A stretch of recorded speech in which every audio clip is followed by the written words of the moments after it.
Good evening from New York. I'm Chris Hayes. Well, today was the day, as you may know, December 19th, that, of course, the deadline mandated by law for Donald Trump's Department of Justice to release the Epstein files. All of them, basically unredacted. And we got a release with an enormous asterisk, which is that they are very clearly violating that law. Which is not surprising. It is a law that they fought at every single opportunity, from shutting the entire House of Representatives down for months to not swearing in a duly elected member so she couldn't sign the discharge petition, to at the last minute browbeating their own allies like Congresswoman Lauren Boebert, who was brought into the Situation Room.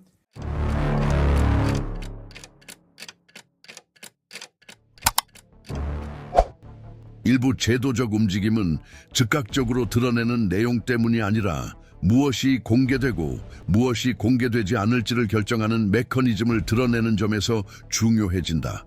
2025년 12월 29일 빌 클린턴 전 대통령이 서명한 공식 성명서가 발표되면서 제프리 앱스타인 관련 기록물에 대한 공공 및 제도적 논의의 흐름이 바뀌었다.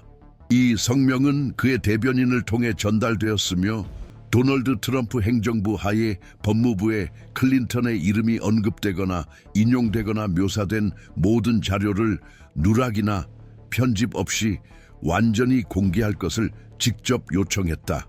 이 요청은 몇 달 전 양당의 지지를 받아 통과된 현행 법률인 앱스타인 투명성 법안을 명시적으로 언급했으며 이 법안은 연방정부에 해당 사건 관련 문서 공개 의무를 부과하고 있다. 그러나 클린턴의 움직임은 진공 상태에서 일어난 것이 아니었다.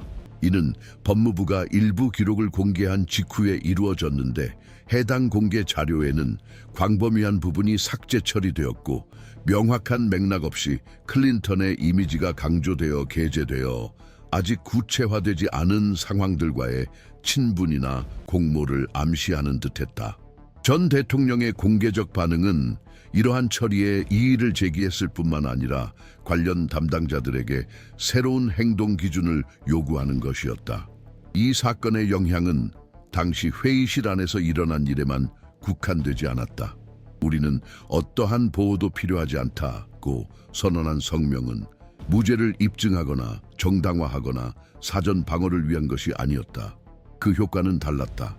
정치적 부담을 역전시키는 결과를 낳았다. 클린턴은 완전한 투명성 요구에 적극적인 주체로 나서면서 그간 언론과 야당 의원들이 선택적이라고 평가해온 공개 기준을 적용해 온 법무부 자체로 제도적 압박을 전환시켰다. 트럼프의 동맹인 팸 본디 법무장관의 이름을 언급함으로써 대통령, 법무부 지도부, 법집행 의무 사이에 명시적인 지휘 계통을 구축했다. 법률에는 진행 중인 사건의 부수적 피해를 방지하거나 피해자를 보호하기 위한 안전장치 메커니즘이 명시되어 있지만 언급된 인물들에 대한 차별적 처리에 대한 규정은 없어 누가 공개되고 누가 삭제될지에 대한 선택이 즉각적인 공익 문제로 부상하게 된다. 그러나 정부의 대응은 관례적인 경로를 따르지 않았다. 법무부 장관은 소셜미디어 게시물을 통해 트럼프 대통령에게 지침에 대한 감사를 표하며 연방기관의 핵심 인물인 제이 클레이튼 검사가 향후 수사 단계를 주도할 것이라고 발표했다. 더 공식적인 기관 성명서의 부재에 채널 선택 및 답변의 어조는 법조계와 입법계에서 반응을 불러일으켰는데 특히 견제와 균형 시스템의 핵심 문제인 법무부의 행정부 수장으로부터의 기능적 자율성을 건드렸기 때문이다. 실질적으로 본디의 답변은 대통령 명령에 대한 공개적 인정을 통해 검찰청의 독립성 정도에 대한 논쟁을 재점화시켰다. 특히 정부 자체의 정치적 이익이 직접적으로 걸린 사건들에서 그러했다. 이러한 새로운 세력 구도는 이후 몇 시간 동안 더욱 공고해졌다.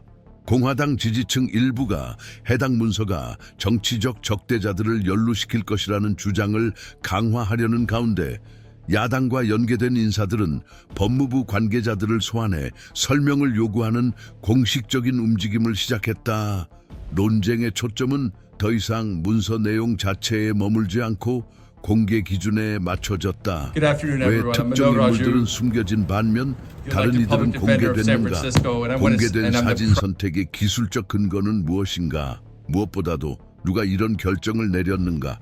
이제 쟁점은 에프스틴 사건 과거 관련돼서 현재 기관의 자료 활용 방식으로 전환됐다. 이 채널을 시청하는 분들께서는 이러한 갈등 상황에서 기관들이 어떻게 움직이는지 이해하는 것이 무엇이 진정으로 쟁점인지 파악하는 데 필수적이다. 우리는 향후 전개 상황을 주의 깊게 관찰하며 이러한 과정을 실시간으로 형성하는 힘들에 대한 지속적인 맥락을 제공할 것이다. 이러한 맥락에서 법무부의 활동은 단순히 공개된 내용뿐만 아니라 무엇보다도 무엇이 공개되는지를 결정하는 방법과 기준에 대해 더 깊이 있게 분석되기 시작한다. 문서들의 부분적 공개를 통해 하나의 패턴이 드러나기 시작했다. 현 행정부와 정치적으로 거리가 먼 인물들과 관련된 기록들은 편집이 적고 이미지가 더 많이 노출된 반면 트럼프에 가까운 동맹들과 관련된 기록들은 대부분 숨겨진 채로 남아 있었다. 이러한 차별적 처리는 하원 감독위원회 위원들의 눈길을 피하지 못했는데 이들은 이미 몇 달 전 통과된 새로운 투명성 법안의 적용을 모니터링해 오고 있었다. 에프스타인 투명성 법안의 본문 자체는 특정 법원 명령이 없는 한 연방수사 관련 모든 기록은 보호 대상 피해자 정보가 포함되지 않는 한 이미지, 인터뷰 노트, 청문회 기록 및 공인 관련 모든 문서를 포함해 완전하게 공개되어야 한다고 규정하고 있다. 이 시점부터 분석의 초점은 법무부 내부 메커니즘으로 이동한다. 정보공개법에 따라 공개 가능 여부를 판단하는 업무를 담당하는 부서, 정보정책실, 이 부서가 일반적으로 문서 공개 여부를 결정한다. 그러나 전문 매체들이 입수한 소식통에 따르면 대통령의 소셜미디어 게시물 이후 이 과정이 이례적으로 가속화되었다. 법무부 장관이 공개적으로 특정 검사를 지명해 문서 공개를 주도하도록 한 점과 정치적 반대자들을 겨냥한 수사라는 점을 명시적으로 언급한 것은 연방사법부의 제도적 건전성을 감시하는 기관들의 경보를 울리게 했다. 주목할 점은 공개된 문서 선정에 대한 객관적 기준이 제시되지 않았다는 점으로 이는 FBI의 역사적 인물 기록 공개 사례처럼 사전에 기준을 공개하고 외부 검토를 거친 과거의 주요 공개 사례들과 상반된다. 이러한 점들은 민주당 의원들이 문서 분석이 법무부 단독으로 진행되지 않고 독립적인 감사 또는 최소한 헌법상 감독 권한을 가진 입법위원회의 감독을 받도록 주장하게 된 배경을 이해하는 데 도움이 된다. 이 제안은 공개된 자료의 명백한 정치화 속에서 공개된 기록물에 대한 대중의 신뢰는 투명한 검증 절차에 달려있다고 주장하는 상원의원 그룹에 의해 처음 제기되었습니다. 개별 이미지, 이름 또는 증언의 내용보다 더 중요한 것은 투명성 법규 적용에 있어 평등 원칙이 걸려 있다는 점입니다. 동료들에 대해서는 동일한 엄격함이나 공개를 적용하지 않으면서 상대방에 대한 서사를 암시하기 위해 기록을 선택적으로 사용하는 것은 사법부, 입법부, 행정부에 걸쳐 영향을 미치는 수사와 관련될 때 특히 시스템의 신뢰성에 대한 위협으로 간주됩니다. 이러한 인식은 마이클 잭슨, 다이애나 로스 및 그들의 자녀들이 에프스타인과의 연관성을 암시하는 데 사용된 이미지가 공개된 후 더욱 강화되었습니다. 해당 기록들은 이 사진들이 수년 전 널리 기록된 공개 행사에서 촬영된 공개 사진이며 현재 진행 중인 혐의와 직접적인 관련이 없음을 나타내고 있음에도 불구하고 말입니다. 이러한 사례들은 직접적인 주장 없이도 무엇을 보여주고 숨길지 선택하는 것만으로도 사건에 대한 대중의 인식을 재구성할 수 있음을 보여줍니다. 정보법 전문가들에 따르면 이러한 관행은 법률상 금지되지는 않지만 의도적인 맥락 조작이나 정치적 편향의 증거가 있을 경우 법적으로 문제될 수 있습니다. 동시에 헌법은 입법부의 행정부 구성원을 소환해 책임을 묻는 권한을 보장하고 있으며 이는 이미 검찰총장과 문서 공개 책임자에 대한 공식 청문회 요청을 통해 추진되기 시작했다. 이 문제는 인신매매 및 학대 피해자 권리보호단체들의 관심사도 되고 있는데, 특히 이름과 사진의 부적절한 공개가 재피해로 이어질 수 있다는 우려 때문입니다. 그러나 현재까지 가장 민감한 부분이 공개되었다는 증거는 없습니다. 따라서 논쟁은 사생활 침해보다는 검찰청이 채택한 편집적 선택에 대한 명확한 근거 부재에 더 초점을 맞추고 있다. 클린턴 전 대통령과 같은 특정 인물의 사진이 수사 대상 장소와 무관한 환경에서 설명이나 문서적 맥락 없이 공개된 것은 전문가들에 의해 공개가 기술적 기준보다 정치적 기준에 따라 이루어졌음을 시사하는 것으로 해석되었다. 이러한 평가는 콘텐츠 관리가 관련자들의 과거뿐만 아니라 공공서사의 통제를 둘러싼 더 광범위한 제도적 분쟁의 일부가 되었다는 인식을 강화합니다. 러파일과 Just Security 같은 매체가 자문한 법률가들 사이에서는 에프스틴 투명성 법안이 바로 이러한 선택적 통제를 방지하기 위해 제정되었다는 데 의견이 일치합니다. 이 법의 원래 의도는 바로 현 정부가 민감한 기록을 정치적 도구로 사용하는 것을 막는 것이었다. 그러나 적용을 감독할 독립기관이 없기 때문에 공개 여부에 대한 해석은 여전히 검찰총장실의 손에 달려있다. 이는 역설을 낳는다. 감독받아야 할 구조 자체가 공개를 주도하는 책임도 지고 있다는 것이다. 그리고 내부 결정이 대통령, 공화국 대통령의 공개 지시에 의해 주도될 때 비록 소셜미디어를 통해서라도 정치와 사법의 분리 원칙은 긴장 상태에 빠진다. 지난 몇 주 동안 여당 의원들이 클린턴을 언급한 기록에 대한 공개를 강화하려는 시도를 하는 한편 리드 호프만과 레리 서머스 같은 인물들이 자신들이 등장하는 모든 문서의 완전한 공개를 요구하는 성명을 발표하면서 이러한 긴장은 더욱 심화되었습니다. 이러한 주장들의 핵심 논리는 완전한 투명성이 특정 정치적 이익에 따라 사건이 조작되는 것을 막을 수 있는 유일한 방법이라는 것입니다. 대통령의 반대 세력이 자신들과 관련된 모든 정보의 공개를 공개적으로 요구하기 시작하는 순간 법무부의 거부나 지연은 신중함이 아닌 전략으로 인식되기 시작한다. 이러한 인식의 변화는 기관 내 권력 균형을 근본적으로 바꾸어 공개 절차 자체의 정당성에 의문을 제기한다. 이러한 제도적 축의 이동은 지속적인 모니터링이 필요합니다. 특히 그 전개 과정에는 다수의 행위자, 복잡한 법적 결정, 동시적인 정치적 조율이 관여하기 때문입니다. 이러한 사건들의 분석은 즉각적인 영향을 넘어섭니다. 이는 시스템이 자신의 한계를 시험하는 딜레마에 직면했을 때 어떻게 반응하는지 이해할 수 있게 합니다. 그렇기 때문에 본 채널은 단순히 인물이 아닌 절차에 초점을 맞추어 이러한 움직임을 면밀히 추적하며 검증 가능한 사실에 기반하여 각 단계를 맥락화하겠다는 약속을 지키고 있습니다. 새로운 문서들이 공개되고 기록물 공개 기준에 대한 관심이 높아짐에 따라 현재의 교착 상태에서 도출된 법적 정치적 해석을 바탕으로 논쟁이 재편되고 있다.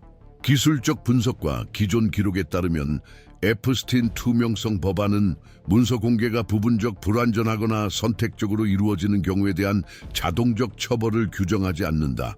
그럼에도 불구하고 법률 조항은 의회가 특히 감독위원회를 통해 행동할 수 있는 수단을 규정하고 있으며 피해자나 언급된 사람들이 법적 의무 이행의 누락을 주장하며 사법부에 항소할 수 있도록 허용하고 있다. 논의의 가장 민감한 부분은 법무부에 부여된 해석의 자유도 특히 종결된 수사나 기소로 이어지지 않은 절차와 관련된 이름에 대한 비밀 유지와 관련이 있다. 일부 법학자들은 이 법안이 적용 범위가 모호하게 제정되어 실제 적용은 사법부의 판결을 통해 확립되어야 한다고 주장한다. 다른 이들은 사건의 특수성과 투명성에 대한 대중의 압박을 고려할 때 정보의 반복적 은폐는 기술적으로 정당화될 수 있더라도 법의 정신에 대한 모독으로 간주될 수 있다고 주장한다. 이러한 불확실성의 공간에서 제도적 딜레마는 더욱 심화된다. 검찰총장은 특정 인물을 대상으로 한 수사를 지시하는 대통령의 지침을 공개적으로 인정함으로써 원칙적으로 기술적 자율성과 제도적 중립성 아래 진행되어야 할 논란의 중심에 서게 되었다. 분석가들은 행정부가 입법부가 승인한 규범의 실행에 직접 개입하는 이러한 영역 간 중첩이 잠재되어 있던 헌법적 긴장을 재활성화한다고 지적한다. 법무부가 공식적으로 행정부 구조에 속해 있음에도 불구하고 그 헌법적 임무는 대통령 자신의 이익이 관련된 경우를 포함해 법을 공정하게 적용하는 것이다. 이 기능이 공공 및 정치적 지시에 따라 수행되기 시작하면 시스템은 해석적 불안정 영역에 진입한다. 일부 관측자들은 이 움직임에서 대통령 핵심부의 의사 결정권이 점점 집중되고 있다는 징후를 보지만 다른 이들은 여전히 활성화된 제도적 억제 메커니즘의 회복력을 강조한다. 이러한 모호성은 제임스 코머 하원 의원과 같은 정치인들의 발언에도 반영된다. 그는 여러 차례에 걸쳐 해당 문서들이 도널드 트럼프와 관련이 없다고 주장하기도 하고 빌 클린턴 관련 수사를 심화할 충분한 근거가 있다고 시사하기도 했다. 이러한 발언의 변동은 눈에 띄지 않았다. 야당 의원들은 민주당 인사들과 관련된 문서들은 더 광범위하게 공개된 반면 정부 관계자들과 연관된 자료들은 대부분 검열된 채 공개되어 공정한 대우에 대한 의문을 제기했다. 이로 인해 논쟁은 제프리 앱스타인과의 연관성 유무에서 벗어나 시스템이 이러한 연관성에 대한 대중의 인식을 어떻게 관리하는지로 옮겨갔다.